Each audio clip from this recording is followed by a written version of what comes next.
রংপুর বিভাগের 4টি রাষ্ট্রায়ত্ত চিনিকল 6 বছর ধরে বন্ধ থাকলেও রক্ষণাবেক্ষণে প্রতি মাসেই গুনতে হচ্ছে কোটি টাকা। একই সঙ্গে বাড়ছে ঋণের বোঝা। তবে 2026 সালের মধ্যে এসব বন্ধ কারখানা চালুর উদ্যোগ নিয়েছে সরকার।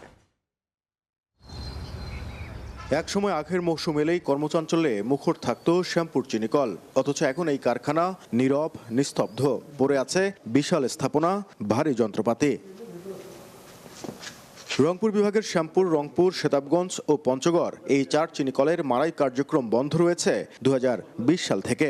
বন্ধ হয়ে যাওয়া এসব চিনিকলের শত শত একর জমি, অবকাঠামো এবং যন্ত্রপাতি রক্ষণাবেক্ষণে প্রতি বছর সরকারের ব্যয় হচ্ছে কোটি কোটি টাকা। একই সাথে বাড়ছে ঋণের বোঝাও। কিন্তু প্রশ্ন হলো, বন্ধ হওয়া এসব চিনিকলের পিছনে সরকারের ব্যয় করে লাভই বা কি হচ্ছে?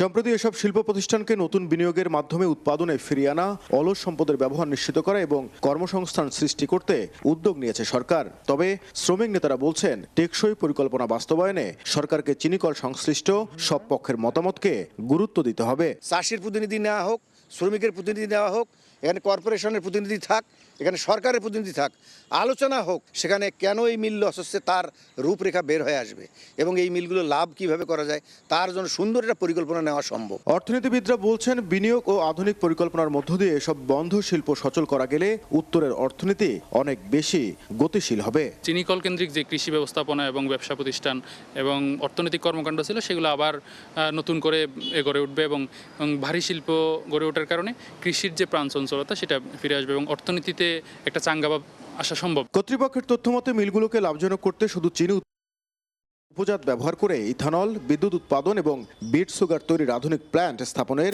পরিকল্পনা রয়েছে। নাজমুল ইসলাম নিশাত, সময় সংবাদ, রংপুর। 4 দশক ধরে আপনার ফাইন্যান্সিয়াল পার্টনার আইডিএলসি।